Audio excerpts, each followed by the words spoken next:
Dear students, I Suresh Kumar, Principal, Government Senior Secondary School, Guru Har Sahai, is coming with a series of lectures on your 10 plus 2 Journal English, and I am uploading these lectures on school's YouTube channel GSSS Boys School Guru Har Sahai, which is also shown on the screen with my posting particulars. And yes, I am also requesting you to subscribe our school's YouTube channel and share my lectures to your as many as friends, relatives and others, so that they may get also benefit from my these lectures during this corona pandemic second wave, which is very intense and harmful to the youth. That is why the students are being told to stay home, stay safe, but also study. Yes, I am coming to my point, and I have two lectures previously, and I am present with my third lecture on your course, The March King, and I am discussing with you the chapter's brief summary in very simple language. And I had discussed with you that Philip Spira returned home with a mind that he did not want to continue his music lessons, as he could not perform in a good manner in the concert organized by an evening school. Yes, come to the point.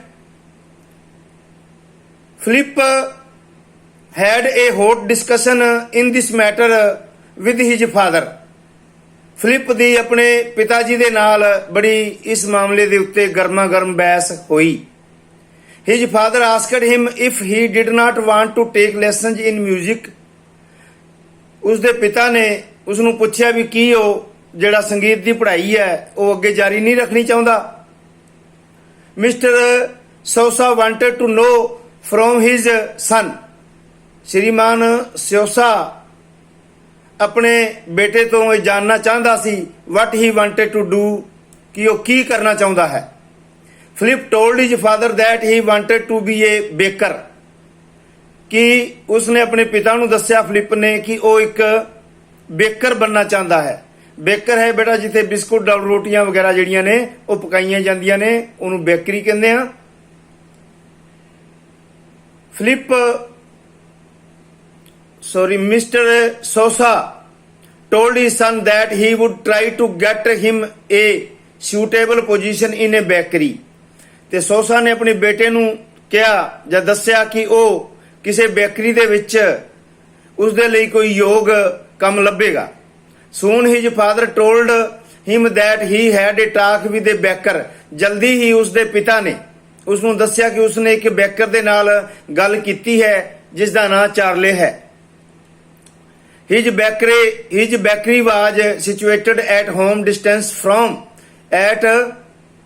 distance from Philip's home. ਤੇ Philip ਦੇ ਘਰ ਤੋਂ ਇਹ bakery ਜਿਹੜੀ ਹੈ ਉਹ ਥੋੜੀ ਜੀ ਦੂਰੀ ਤੇ ਸੀ ਤੇ he would be glad to teach him how to bake bread and pies. ਹਾਂ ਬੇਟਾ ਉਹ ਇੱਥੇ ਆਪਾਂ ਦਾ ਬੇਕਰ ਕਰਾਂਗੇ.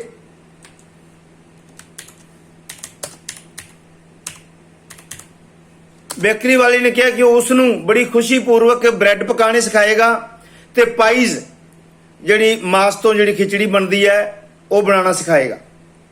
His father also told him that bakers were not so much educated. ਤੇ ਉਸਦੇ ਪਿਤਾ ਨੇ ਇਹ ਵੀ ਕਿਹਾ ਵੀ ਜਿਹੜੇ ਬੇਕਰ ਹੁੰਦੇ ਨੇ, ਬੇਕਰੀ ਵਾਲੇ ਹੁੰਦੇ ਨੇ, ਉਹ ਕੋਈ ਜ਼ਿਆਦਾ ਪੜ੍ਹੇ ਲਿਖੇ ਨਹੀਂ ਹੁੰਦੇ। It would be better for him, ਇਹ ਉਸ ਲਈ ਚੰਗਾ ਹੋਏਗਾ, if he would teach himself beyond bakers, ਕਿ ਉਹ ਜਿਹੜੇ ਦੂਜੇ ਬੇਕਰਾਂ ਦੇ ਨਾਲੋਂ ਆਪਣੇ ਆਪ ਨੂੰ ਜ਼ਿਆਦਾ ਪੜ੍ਹਿਆ ਲਿਖਿਆ ਬਣਾਵੇ। In this way he would be able to be more successful than other bakers in business। ਇਸ ਪ੍ਰਕਾਰ ਉਹ ਆਪਣੇ ਕੰਮ ਦੇ ਵਿੱਚ, ਆਪਣੇ ਵਿਵਸਾਏ ਦੇ ਵਿੱਚ, ਵਪਾਰ ਦੇ ਵਿੱਚ ਉਹਨਾਂ ਦੇ ਨਾਲੋਂ ਵਧੀਆ ਤੇ ਸਫਲ ਬੇਕਰ ਬਣੇਗਾ। So he should continue his education। ਇਸ ਕਰਕੇ ਉਸ ਨੂੰ ਆਪਣੀ ਪੜ੍ਹਾਈ ਜਾਰੀ ਰੱਖਣੀ ਚਾਹੀਦੀ ਹੈ। He had stopped his lessons in music। ਉਸਨੇ ਜਿਹੜੇ ਆਪਣੇ ਸੰਗੀਤ ਦੇ ਜਿਹੜੇ ਪੜ੍ਹਾਈ ਹੈ ਉਹ ਛੱਡ ਦਿੱਤੀ ਹੈ। ਤੇ he could become full time baker after his school hours, ਵੀ ਸਕੂਲ ਦੇ ਸਮੇਂ ਤੋਂ ਬਾਅਦ ਉਹ ਆਪਣਾ ਫੁੱਲ ਟਾਈਮ ਜਿਹੜਾ ਹੈ ਪੂਰਾ ਸਮਾਂ ਇੱਕ ਬੇਕਰ ਦੇ ਤੌਰ ਤੇ ਕੰਮ ਕਰ ਸਕਦਾ ਹੈ। Philip agreed to continue his education. ਤੇ ਫਿਲਿਪ ਜਿਹੜਾ ਸੀ ਆਪਣੀ ਇਹ ਪੜ੍ਹਾਈ ਜਾਰੀ ਰੱਖਣ ਦੇ ਲਈ ਸਹਿਮਤ ਹੋ ਗਿਆ। ਹਾਂ ਬੇਟਾ, ਨਾਓ I will further continue it।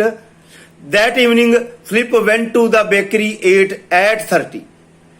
ਉਸ ਸ਼ਾਮ ਨੂੰ ਫਿਲਿਪ 8:30 ਵਜੇ ਬੇਕਰੀ ਤੇ ਗਿਆ ਸ਼ਾਮ ਦੀ। He watched the bakers working there। ਉਸਨੇ ਜਿਹੜੇ ਬ੍ਰੈਡ ਪਕਾਉਣ ਵਾਲੇ ਸੀ, ਬੇਕਰਸ ਸੀ, ਉਹਨਾਂ ਨੂੰ ਕੰਮ ਕਰਦੇ ਦੇਖਿਆ। They were baking pies by mixing bread। ਉਹ ਮਾਸ ਦੀ ਖਿਚੜੀ ਜਿਹੜੀ ਸੀ ਬ੍ਰੈਡ ਪਾ ਕੇ ਬਣਾ ਰਹੇ ਸਨ। ਦਾ ਬੇਕਰਜ਼ ਇੰਪ੍ਰੈਸਡ ਫਿਲਿਪ। ਤੇ ਜਿਹੜੇ ਬੇਕਰਜ਼ ਹੈਗੇ ਸੀ ਬ੍ਰੈਡ ਬਣਾਉਣ ਵਾਲੇ, ਉਹਨਾਂ ਨੇ ਫਿਲਿਪ ਨੂੰ ਆਪਣੇ ਕੰਮ ਕਰਨ ਦੀ ਗਤੀ ਤੋਂ, ਆਪਣੀ ਕੁਸ਼ਲਤਾ ਤੋਂ ਅਤੇ ਕਲਾ ਤੋਂ, ਜਿਹੜੇ ਬ੍ਰੈਡ ਬਣਾਉਣ ਦੀ ਕਲਾ ਤੋਂ ਪ੍ਰਭਾਵਿਤ ਕੀਤਾ। He was amazed to see the amount of breads being baked. ਉਹ ਬ੍ਰੈਡ ਜਿਹੜੇ ਬਣਾਏ ਜਾ ਰਹੇ ਸਨ ਉਹਨਾਂ ਦੀ ਗਿਣਤੀ, ਉਹਨਾਂ ਦੀ ਮਾਤਰਾ ਤੋਂ ਦੇਖ ਕੇ ਹੈਰਾਨ ਰਹਿ ਗਿਆ। After that he got tired. ਇਸ ਤੋਂ ਬਾਅਦ ਥੱਕ ਗਿਆ। And he kept sleeping till the breads being baked. ਤੇ ਜਿੰਨੀ ਦੇਰ ਤੱਕ ਬ੍ਰੈਡ ਬਣਦੇ ਰਹੇ ਉਹ ਸੁੱਤਾ ਰਿਹਾ। ਹਾਂ, ਨੈਕਸਟ ਬੇਟਾ ਅੱਗੇ ਚੱਲਦੇ ਹਾਂ।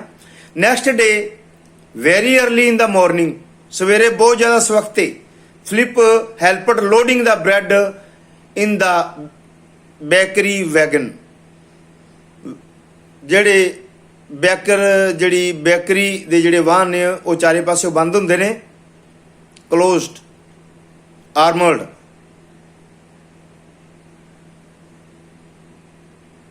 ਹਾਂਜੀ, ਉਸ ਦੇ ਵਿੱਚ ਅਗਲੇ ਸਵੇਰੇ ਸਵੇਰੇ ਉਸਨੇ ਉਸ ਜਿਹੜੇ ਬ੍ਰੈਡ ਢੋਣ ਵਾਲੇ ਵਾਹਨ ਦੇ ਵਿੱਚ ਉਹਨਾਂ ਦੀ ਮਦਦ ਕੀਤੀ। After that he set in the wagon. ਤੇ ਬਾਅਦ ਦੇ ਵਿੱਚ ਇਸ ਵਾਹਨ ਦੇ ਵਿੱਚ ਡਰਾਈਵਰ ਦੇ ਨਾਲ ਲੋਕਾਂ ਨੂੰ ਬ੍ਰੈਡ ਦੀ ਡਿਲੀਵਰੀ ਦੇਣ ਦੇ ਲਈ ਬੈਠ ਗਿਆ। After that he sat with the driver for the delivery of the bread to the people. He stopped delivery of breads by 8 o'clock। ਉਸਨੇ 8 ਵਜੇ ਤੱਕ ਲੋਕਾਂ ਨੂੰ ਬ੍ਰੈਡ ਦੇਣ ਦਾ ਕੰਮ ਖਤਮ ਕਰ ਲਿਆ। He returned home after that